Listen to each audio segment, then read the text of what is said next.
कोट्यावधी रुपयांची सरकारी जमीन आणि वार्षिक भाडं फक्त 1 रुपया, हे ऐकून नक्कीच धक्कादायक वाटतंय. परंतु महाराष्ट्र सरकारचा असाच एक निर्णय सध्या राज्यभर चर्चेचा विषय ठरलाय.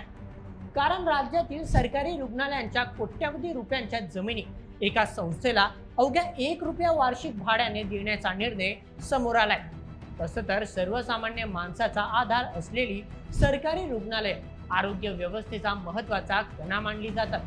मात्र याच रुग्णालयांच्या जमिनीबाबत घेतलेल्या या निर्णयामुळे सामाजिक आणि राजकीय वर्तुळात मोठी चर्चा सुरू झाली असून त्यावर विविध प्रश्न उपस्थित केले जात आहेत.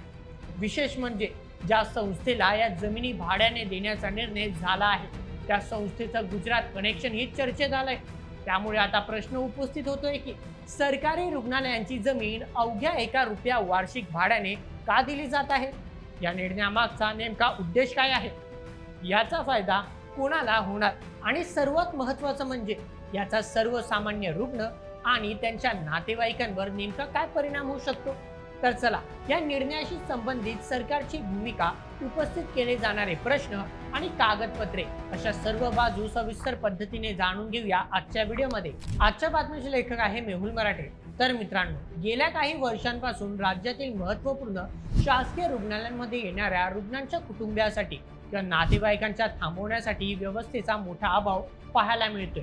अनेक वेळा गंभीर परिस्थितीत अगदी लांब लांबून असलेल्या रुग्णांच्या कुटुंबियांना अगदी मिळेल तिथे आश्रय घ्यावा लागतो. कधी कधी परिस्थिती इतकी गंभीर होते की रुग्णांसोबत आलेल्या लोकांना अगदी फुटपाथवर देखील रात्र काढावी लागते. अशा हॉस्पिटलमध्ये दाखल झालेले रुग्ण बहुतेक वेळा अगदी सर्वसामान्य परिस्थितीतील असतात, ज्यामुळे मोठ्या शहरांमधील खासगी लॉजेसचा खर्च त्यांना परवडणारा नसतो.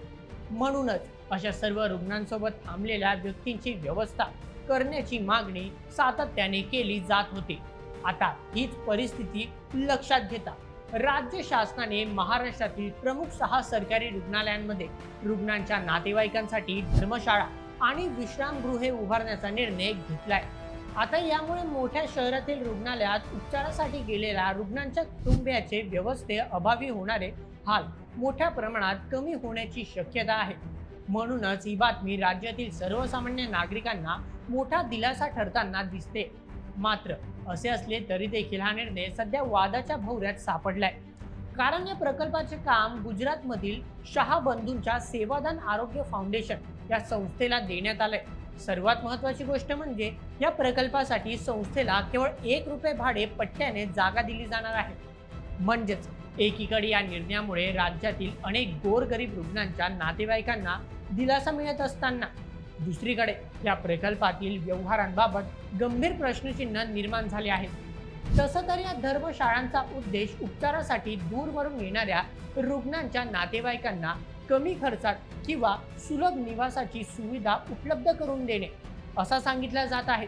मात्र या निर्णयाची माहिती समोर आल्यानंतर त्यावर वेगवेगळ्या स्तरांवरून प्रश्नही उपस्थित होऊ लागले आहेत. राज्यातील या सर्व जमिनींची किंमत कोट्यावधी रुपयांची सांगितली जात आहे.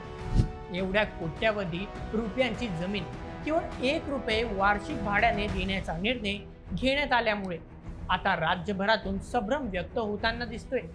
कारण एवढ्या कमी किमतीत कोट्यावधीची जमीन दिल्यामुळे याचा सरळ फायदा संबंधित संस्थेला मिळणार असून सरकारचे उत्पन्न कमी होऊ शकते, असे काही आर्थिक तज्ज्ञांचे मत आहे.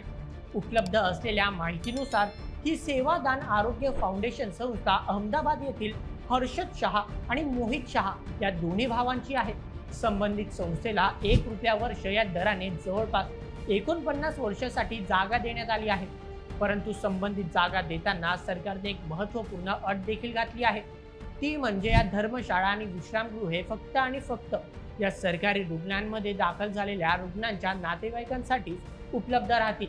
ही जागा इतर कोणत्याही व्यवसाय किंवा खासगी कामासाठी वापरता येणार नाही. म्हणजेच जरी सरकारने ही जागा फक्त 1 रुपये वर्ष भाड्याने दिली असली तरी देखील संबंधित संस्थेला ती खासगी कामासाठी वापरता येणार नाही. तर चला आता जाणून घेऊयात की आता नेमक्या कोणकोणत्या सरकारी रुग्णालयात ही व्यवस्था केली जाईल. यामध्ये सर्वप्रथम गव्हर्नमेंट मेडिकल कॉलेज नागपूर, द्वितीय government medical college Chhatrapati Sambhajinagar, तृतीय बीजे मेडिकल कॉलेज पुणे, चौथं ससून रुग्णालय पुणे, 5वं sir J medical college and hospital Mumbai, 6वं छत्रपती प्रिमलाराजे सर्व उपचार रुग्णालय कोल्हापूर अशा प्रमुख 6 सरकारी रुग्णालयांचा समावेश करण्यात आला आहे. त्याचप्रमाणे बांधकामाचा संपूर्ण खर्च संबंधित संस्थेला उचलावा लागणार आहे. यामध्ये धर्मशाळेचे बांधकाम, वित्त पुरवठा, धर्मशाळेची देखभाल, स्वच्छता, सुरक्षा, मनुष्यबळ उपलब्ध करून देणे आणि संबंधित सर्व आवश्यक परवान्यांची जबाबदारी या सगळ्या गोष्टींचा समावेश असणार आहे. विशेष म्हणजे सर्व आवश्यक परवान्या मिळाल्यानंतर फक्त 2 वर्षात या सर्व आश्रमशाळांचे बांधकाम पूर्ण करून त्या सुरू करणे संस्थेला बंधनकारक असणार आहे.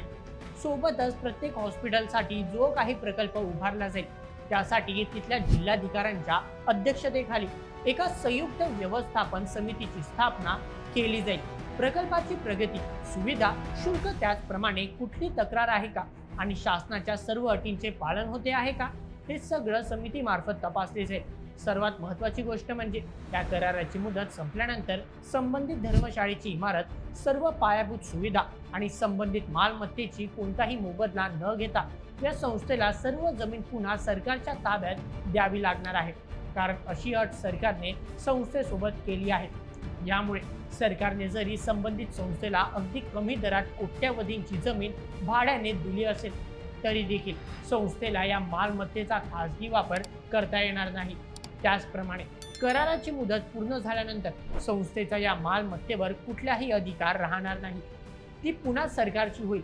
दरम्यान याआधी देखील संबंधित संस्थेला गुजरात, उत्तर प्रदेश, आसाम, उत्तराखंड, छत्तीसगड आणि राजस्थान अशा विविध भाजप शासित राज्यांमध्ये प्रकल्प देण्यात आले आहेत.